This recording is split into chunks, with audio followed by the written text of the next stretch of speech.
Monsieur le Premier ministre, Monsieur le ministre de la Défense, Général, permettez-moi de me présenter. Je m'appelle François Rousseau.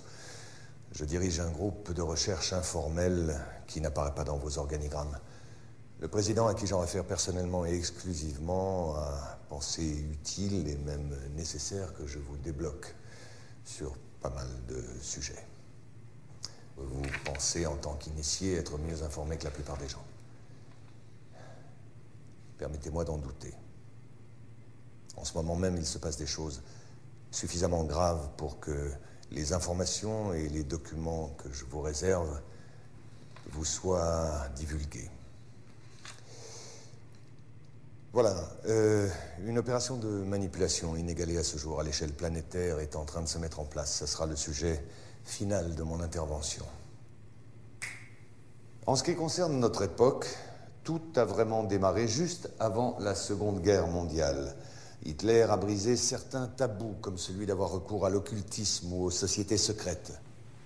L'Ahnenerbe, une organisation nazie assignée entre autres à la recherche archéologique et anthropologique, a trouvé ça au cours d'une expédition en Afghanistan. Cet objet volant est appelé Vimana ou Astra par les hindous. D'ailleurs, au cours d'une exploration des sous-sols par les Russes et les Chinois en 1927, des traces d'explosions nucléaires très anciennes ont été décelées. Certaines couches sédimentaires ont été vitrifiées atomiquement il y a 50 000 ans. On peut constater le même phénomène autour de sites de tests nucléaires actuels. Vous devez comprendre qu'Hitler, par ses découvertes, qu'il prend très au sérieux, va ouvrir une boîte de Pandore qu'aucun gouvernement, ami ou ennemi, ne souhaitera refermer par la suite. Derrière l'histoire tragique que nous connaissons tous, une théorie basée sur l'existence de 4 lunes, associées aux 4 cycles géologiques. D'après Orbiger, le maître à penser de cette théorie, la Terre aurait subi 4 extinctions semi-globales de la vie dues à la chute d'une de ces lunes.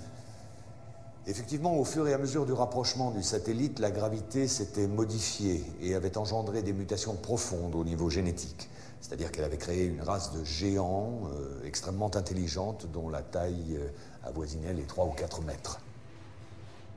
Quelques dizaines de milliers d'années plus tard, la Lune s'écrase. L'impact provoque une sérieuse élévation des mers et un hiver global de type nucléaire. Cette race de géants va disparaître en raison d'une gravité terrestre devenue trop forte et très incapacitante en raison de leur taille hors du commun. Hitler a été initié à ces doctrines, et les prises de contact avec le Tibet notamment ont été nombreuses et régulières. Les nazis cherchaient le contact avec les survivants d'anciennes civilisations détentrices de technologies anciennes, comme les Vimana décrits précédemment. Une de ces civilisations a essaimé tout autour de la planète plus de 600 pyramides de pierre, de terre, voire de fer. Ces pyramides sont presque toutes orientées de la même manière, ont toutes des proportions issues du nombre pi et sont toutes situées sur des nœuds magnéto-telluriques. Les plus vieilles sont en Asie. 2 d'entre elles sont immergées, une au sud du Japon à Okinawa, une autre au sud de Cuba. Les 2 ont été construites il y a environ 12 000 ans. Si j'ai commencé par ces petits rappels archéologiques, c'est que notre civilisation est la 4e du cycle que je vous ai décrit précédemment. Oui, je sais, ça peut vexer notre orgueil, nous ne sommes ni les premiers, ni les derniers. Vous comprenez alors que l'étude et la compréhension des quelques prototypes récupérés étaient la priorité absolue, afin d'assurer aux nazis la domination du ciel, alors que les Alliés misaient sur la maîtrise de l'atome et la fabrication des premières bombes nucléaires. Ces bases secrètes abritaient toutes des recherches supervisées par les nazis. Dans l'une de ces bases travaillait Victor Schauberger, le père des ovnis nazis. Schauberger dirigeait l'unité Vril chargée de la recherche sur l'antigravitation. Il est mort en 1958 au Texas, alors qu'il travaillait sous la protection des États-Unis à l'amélioration de ses propres soucoupes volantes devenues depuis américaines. Vous allez vite comprendre que 70% des phénomènes aériens inexpliqués sont humains et n'ont rien d'extraterrestre. Une fois la Deuxième Guerre mondiale terminée et la technologie nazie pillée systématiquement par les Américains et les Russes, l'enjeu premier était de continuer, voire d'achever la recherche nazie dans le plus grand secret. Le projet Rainbow, connu surtout pour l'expérience de Philadelphie, en a été la preuve immédiate. Le scientifique von Neumann, qui collaborait avec Albert Einstein et Nikola Tesla pour le compte de la Navy, a réussi à téléporter par accident un bâtiment de guerre, l'USS Eldridge. Ces photos, fournies par Maurice K. Jessup avant sa mort suspecte, sont les rares témoignages de cette expérience unique en son genre. À la même période, les premiers essais de prototypes à technologie indo-aryenne ne passaient pas inaperçus. Les militaires devaient trouver une parade plus efficace que la mise au secret. C'est à peu près à la même période que Kenneth Arnold, pilote de l'US Air Force et agent de la CIA, lance la plus grande opération de manipulation sur l'existence des ovnis. Faire croire au peuple que cela n'existait pas n'était pas la bonne solution, n'était pas suffisant. Discréditer et effrayer la population par une désinformation systématique était beaucoup plus efficace. L'OVNI et le para-humain appartiennent désormais au cinéma, à la télévision et à la paranoïa collective, et non pas aux scientifiques, comme cela aurait dû être le cas. En mai 1947, les services secrets américains découvrent l'existence d'un ancien ovni terrestre craché sur les monts Altaï, à la frontière russo-mongole, récupéré secrètement par les Russes. À ce moment-là, la tension entre les deux blocs monte d'un sérieux cran. La découverte a été de taille, et pour ne pas perdre la face, le Pentagone allié à la CIA ont décidé de mentir et de monter un gros coup de bluff. Et font croire aux Russes et au monde entier qu'eux aussi ont récupéré un ovni à Roswell en juillet 1947. Bien entendu, il n'en était rien, mais le coup de bluff avait réussi. En février 1949, juste après la fausse affaire de Roswell, un ovni est photographié et filmé en Antarctique. C'est la première photo de ce type d'objet en forme de cigare. D'autres apparitions vont alors se succéder par vagues cycliques. Au même moment, les programmes Apollo, sous la direction de Wernher von Braun, battaient leur plein. Et celui-ci n'accueillit pas favorablement les demandes d'expériences paranormales qui ont pourtant eu lieu pendant certaines missions Apollo. Ceci est la dernière expérience connue sur l'amplification psychique et télépathique ainsi que sur la détection de particules psytrons émises par le yogi vers la capsule Apollo. Mais ces tests ont tous été éclipsés par l'apparition systématique d'objets volants non identifiés autour des vols orbitaux et la découverte de traces de civilisation sur la Lune.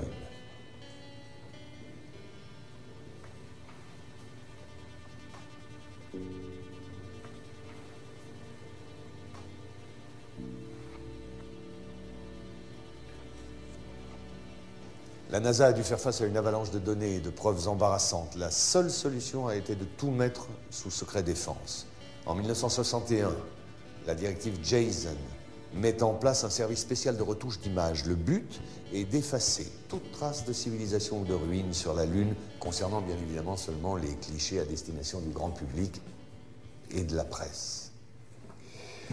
Voilà, au mois de juin 1965 est apparu ça, sur un relevé satellite dans la zone des îles de la Déception, au sud de l'Argentine. Les Russes ont tenté de saborder l'opération de renflouage sans y parvenir, malgré la violence de l'affrontement. L'objet volant a finalement été ramené sur la base d'Edwards, en Californie. Et 10 ans plus tard, le premier drone antigravitationnel à propulsion magnéto-hydrodynamique, ou MHD, a fait son premier vol d'essai dans le désert environnant la base d'Edwards. Et pas mal de prototypes ont vu le jour.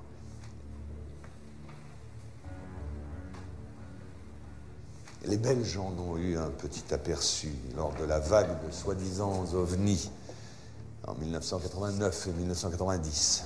Le modèle incriminé était un Astra TR-3B ou un XR-7 de forme triangulaire et capable de voler silencieusement à plus de Mach 10. Je voudrais maintenant vous parler d'une autre application concrète d'une de ces technologies, le bombardier B-2. Sa phase de développement a commencé en 1981.